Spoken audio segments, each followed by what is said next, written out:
716 Sports, and today's guest is Austin. Hey, how's it going, guys? And today we're going to talk about Darlene and the defense and some offense. Yeah, so Darlene, I'm just looking at his stats right now. 2019 to 2020, he had 4 goals, 36 assists with 40 points. And then this year he had 13 goals, 71 assists with 84 points. And that is a huge increase from um his rookie season to his sophomore year.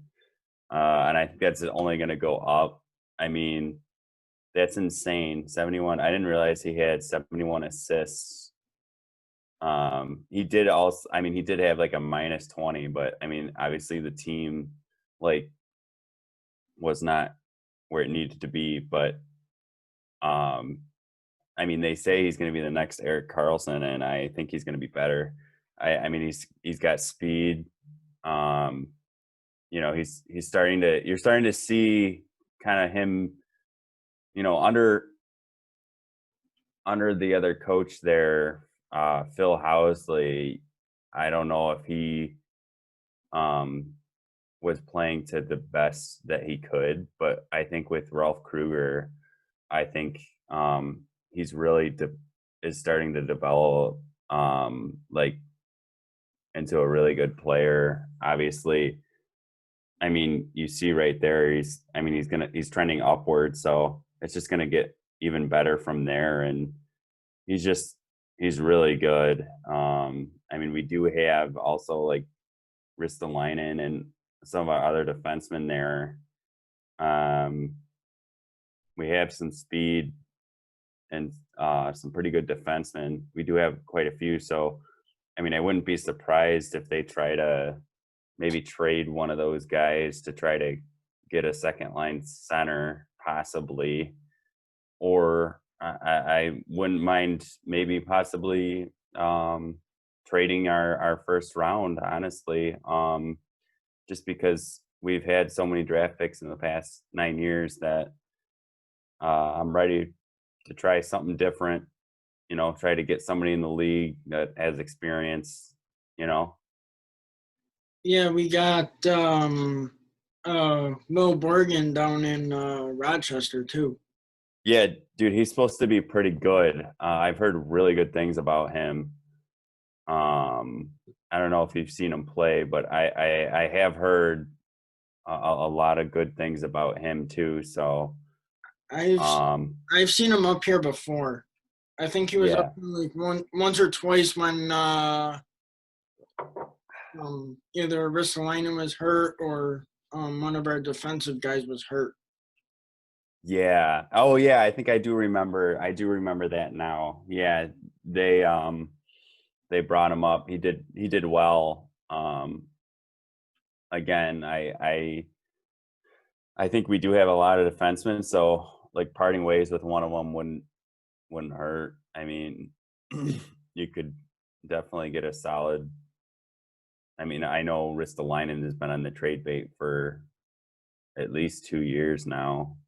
Yeah, I mean, But I mean, he does like playing here, so yeah, and I've heard a lot of rumors like that too, like um during like trade deadline and all that stuff. Yeah, I heard like a few years ago that like Winnipeg was interested in him, but we didn't pull the trigger. I've also heard that recently that Brock Brasher from Vancouver was Oh, possibly on the trade bait, but I guess that he's not. I don't know, but maybe it was just something that the media put out there just for people to talk about. But I mean, I would trade our first round for him.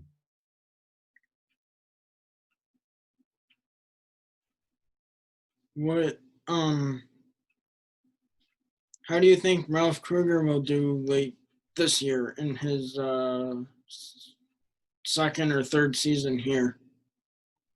I think he's going to do really well. I mean, last year he was obviously, you know, trying to fix what Phil Housley was putting out on the ice, and I think he's just a different coach. I think he gets the most out of players like Johan Larson, Kyle Okaposo this year. I mean, that fourth line was fantastic. I think that is a testament to the coaching.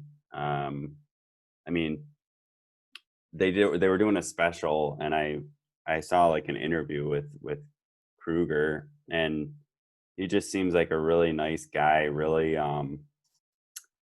likes to talk, and he's really smart, I think, and just different style of playing with Kruger. He lets the players play and lets them do what they need to do to win. I know when we got that Cahoon from Pittsburgh, he was saying that in Pittsburgh they had certain systems where he wasn't able to play to his potential, and when he came here, he said it was totally different. Like he was able to kind of branch out a little bit, which I think that was a solid trade. I really think Cahoon, you have a good player there. You know, Yeah, and like when they did do that trade, it was Connor Sherry and Evan Rodriguez that went to Pittsburgh. right, right. No, Connor Sherry, I honestly, I think he was decent, um, but he just wasn't scoring. He had speed, you know, but he just wasn't scoring, unfortunately. And Rodriguez, um, obviously, there were some problems there where he wanted to get more ice time, but wasn't producing. So, I mean, that was a problem this year. Again, I did like his speed, but it just his game, I guess, wasn't there. So I understand why he was traded. You know, Yeah, and like they had, I mean, they got like Ristolainen and well Montour. He's Brendan Montour. Yeah, I like him. what is he like? Is he like a UFA or something? I believe so. Yeah, I believe so. This year or something. There has been trade talks about him too. But honestly, again, last year you bounced him around so much. You didn't get a fair chance to see what the guy's got. I mean, at one point they put him on the wing. I mean, what the heck's going on there? I don't know. They just filled him in certain spots that he wasn't even like that is not even his position. He wasn't even on the right wing or right side where he normally is. So I'd like to see him this year on the right side with the right pairing and see what he has because we really don't know. I thought he played well with what again with where the team was at the time, but again, I think you have to put him in a good spot, on that right side because that's where he's most comfortable. So, you know, And how many free agents do we have coming up this year? That we have quite a few. We have we have a few, but I think I mean, obviously some of them that's where you have to make the decision where if you want to try and make a trade or sign them, I know like Reinhardt, I think it's like a restricted free agent coming up here shortly. Let me look it up real quick. But yeah, I think Reinhardt's been in debate too. People are thinking, is he on the trade bait, Yeah, and then like Jake McCabe. Jake McCabe. I mean, He's a tough defenseman, which yeah, we need. We need that grit. Like I know yeah, it sounds yeah. Like if we lose Ristolainen, who do we? right, right. Yeah, I know. That's the other like negative of trading Ristolainen. I mean, we need more grit on our defensive side. You know what I mean? Like, okay, here is the UFAs this year. Wayne Simmons, I Frolik, which they just got. I would try to keep Simmons if you can. Yeah, because he's got veteran presence. Yeah, and then And we didn't really, and he came at the end of the season. We don't really know, what his potential is. yeah, and then like if you lose a guy like Ristolainen,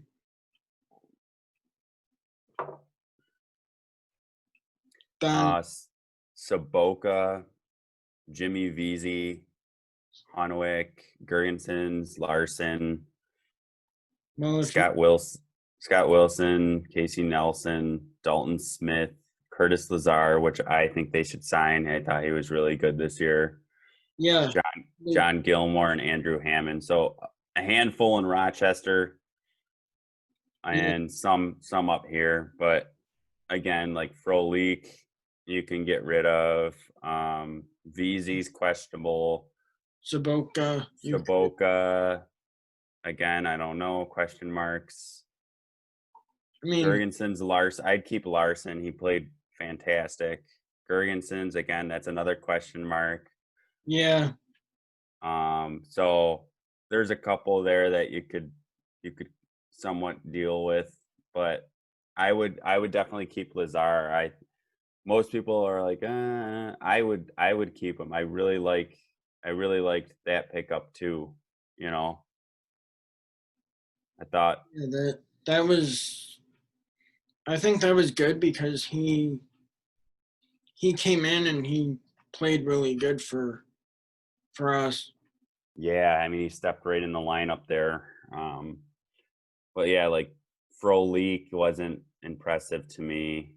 I just think he was another Matt Molson to be honest. You know, Yeah, so I mean they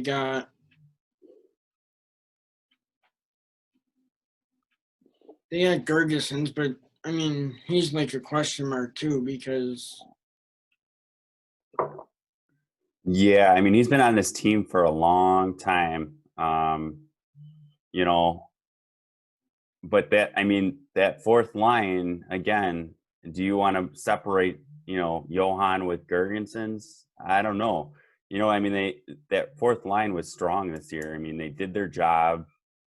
Um, they were really, honestly, they were really fun to watch, especially like Larson.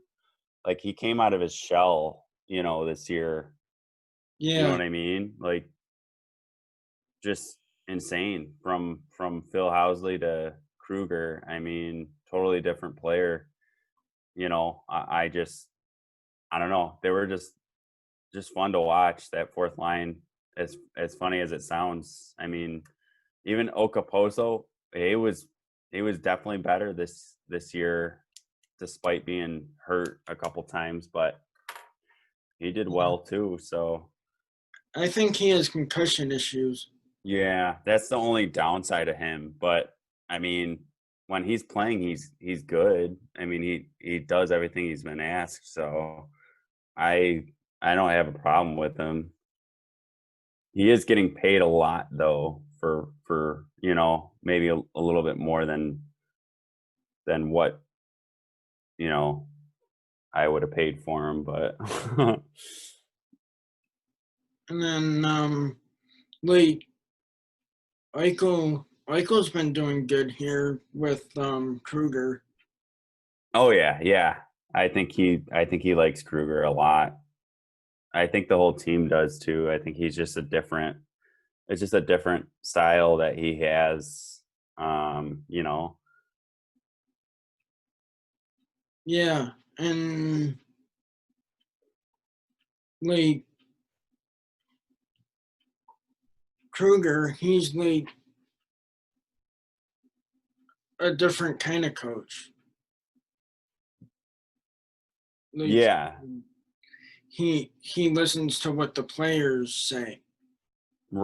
right. He's not just telling them to do. He kind of listens to what they're saying. You know what I mean? So it's nice style of coaching is a lot better than just you know they can actually play the game.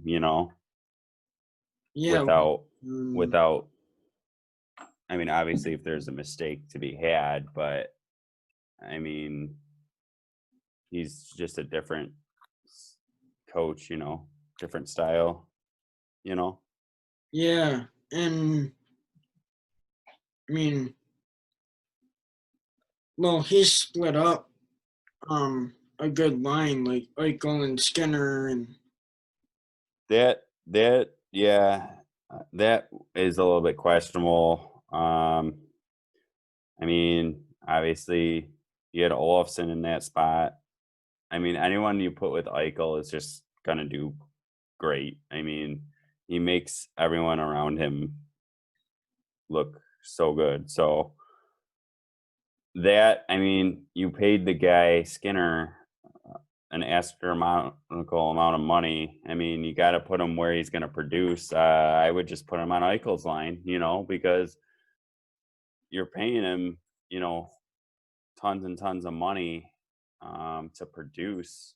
You gotta, um, you gotta put him on that first line, you know.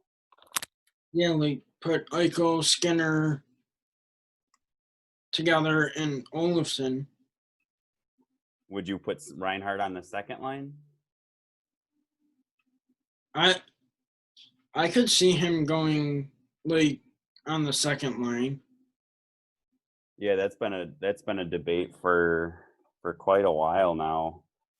Of putting Reinhardt on the second line, you know.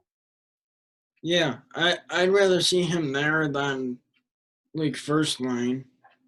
Okay, yeah, I've heard a lot of people say he's got to be on Eichel's line, but I wouldn't be I wouldn't be surprised if they at least try that because I don't know, Yeah, you got to maybe separate some of the lines to try to get your good talent, and some people want to see Reinhardt in a different position, they're stepping up. But I think Eichel likes Reinhardt on his line. So I mean, if Eichel wants him on his line, it's not going to change anytime soon. But um,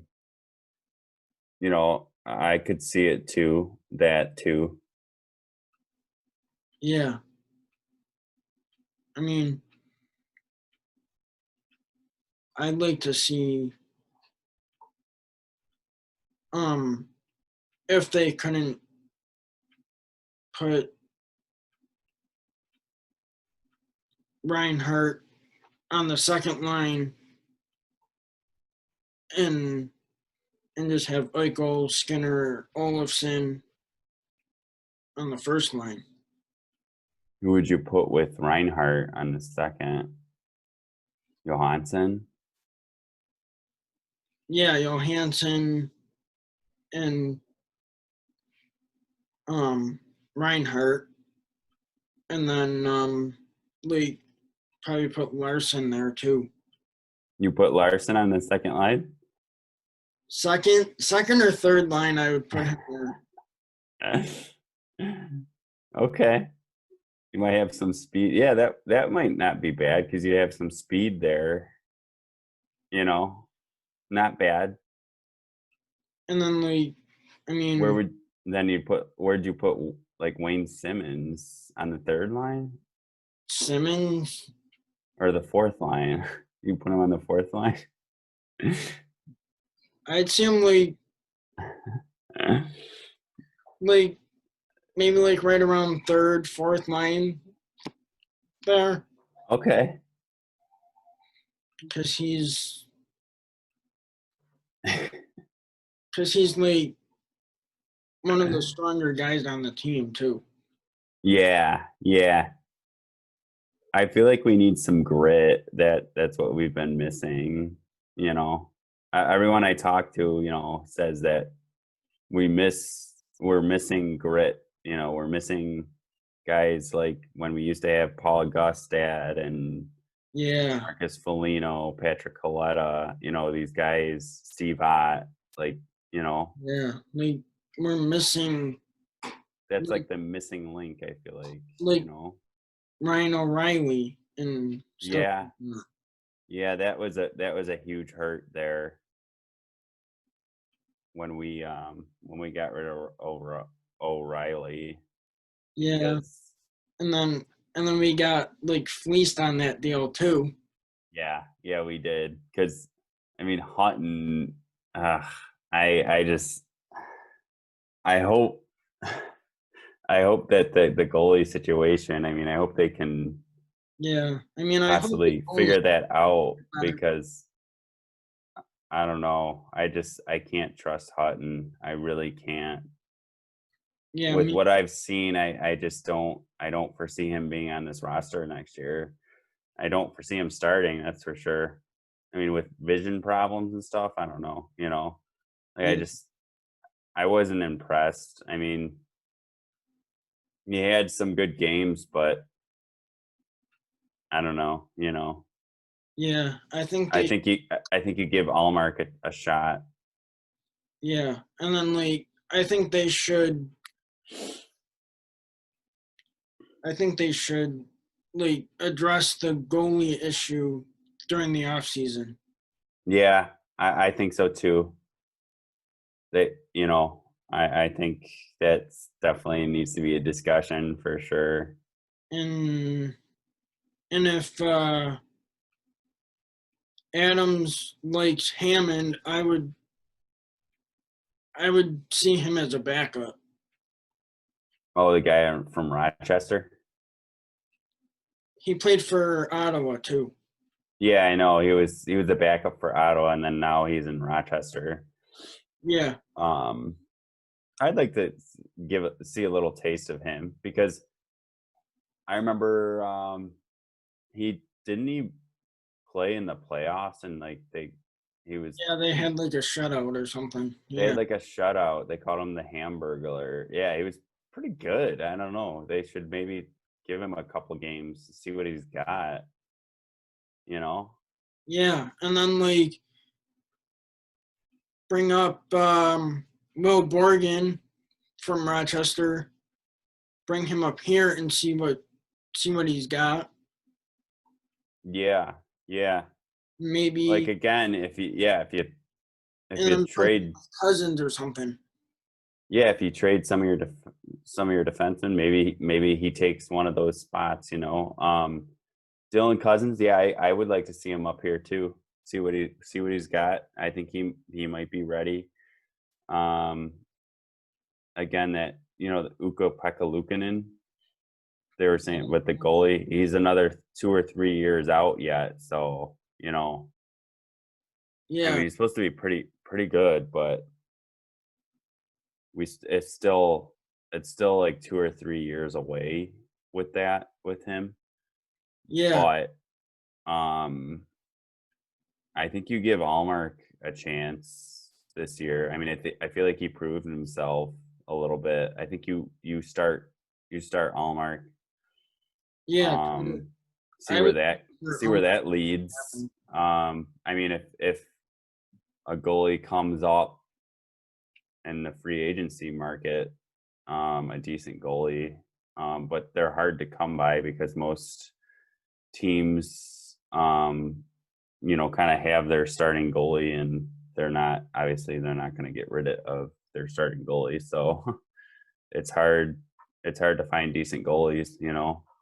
But I think you give Allmark a chance.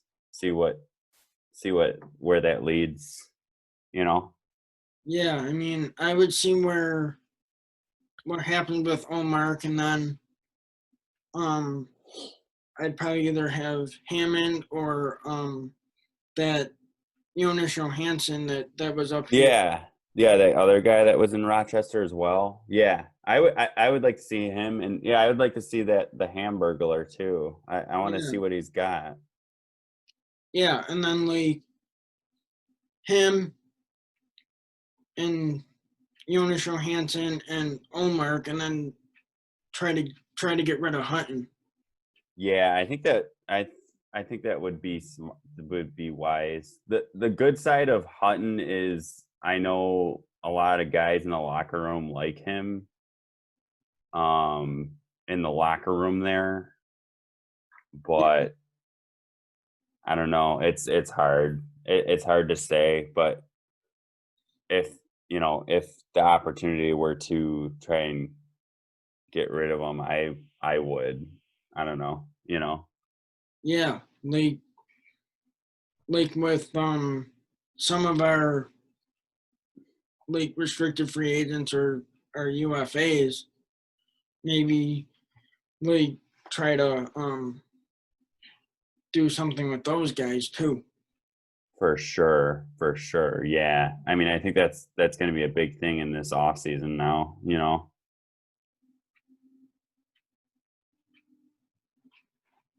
And like with the NHL cap staying where it is. Yeah. Yeah, they just made a deal, the CBA, so we got some more hockey, which is great. Um, I Yeah, mean, it's sad that the Sabres aren't in the playoff yeah, playing rounds, but hopefully this gives them time to kind of reevaluate where they're at now, just with everything. I think um, time is in their and then favor try to right now, figure you out know. what, and then just try to figure out what they need to do. Yeah. I mean, I think I heard from somewhere, it may have been 550 or a post or something. I saw that, the last time that the Sabres were really good was like after the lockout season. So Yeah, like that was it was 06, 07, right? I think that Because was it was 05, oh 06, and then yeah, right. Yeah, that was the lockout. And yeah, then they were really good and then after back that. in 06 and 07, I think that's when they were. So yeah, that's when they had, Drury, Briere, that era there. So Yeah, maybe that'll happen this time around. They have that extra time to kind of really evaluate, where they need to be and what they need to do to be successful.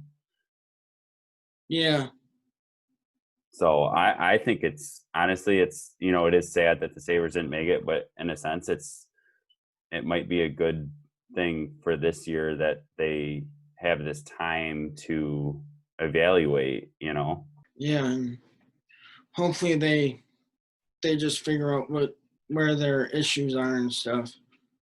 Oh yeah, I think now I know you said we want to talk about Kevin Adams. I've heard a lot of mixed reviews. Obviously, I think you give the guy a shot, see what he does, but I'm a little bit apprehensive just because he has no GM experience. I mean, he has been with this organization for 9 years in some way or capacity. So he does have somewhat of a, what do you call that? Like a familiarization with the organization. So that's good. But I mean, no GM experience. Not sure. I mean, he was a coach, an assistant coach under Lindy Ruff. Lindy Ruff. And then they fired him, and then they brought him back to be business administration, and then now he's GM. So I don't know. We'll see what happens, you know. Yeah.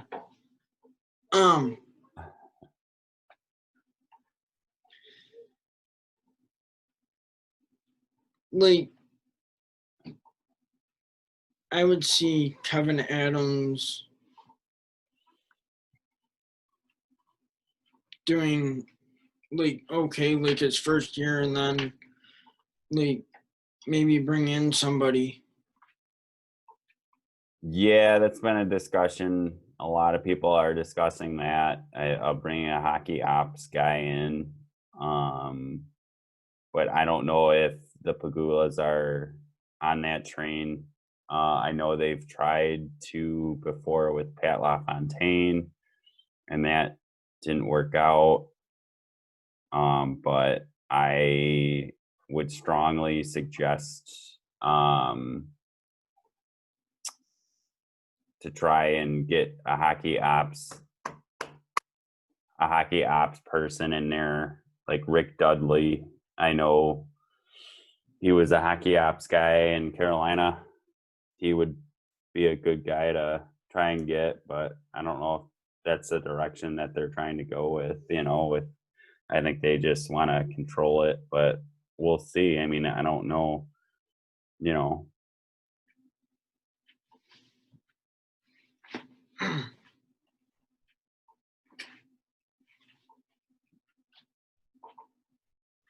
Yeah. And I mean, I just hope like the Pagulas kind of figure it out, and then like with um with Adams and stuff like that, like where they Yeah, I mean, when they announced that they got rid of Botterill, you know, or when they let him go, I was just like, okay, because 3 weeks earlier they said, yeah, we're gonna keep Botterill, and then 3 weeks after that they said they got rid of him. So that raises some concern to me. I mean, why would you say you're going to keep somebody and then 3 weeks later you are not on the same page? That blows my mind. I can't understand that, how you can say that, you know. I think he needed another year or so to kind of see what, you know, see what he does. I mean, we didn't get a chance to really see, you know, what he could potentially do. I mean, he made some good trades, and he made some not so good trades, but you're not going to have like a perfect GM. It's just not going to happen. But I think, you know, maybe it is good. We have kind of some new eyes on this, but I think it all boils down to who they can get, you know, here in the off season, and what they're willing, you know, what players they're willing to trade, you know. This has been another episode of Let's Talk 716 Sports, and I'm your host, Robby, and my guest was Austin.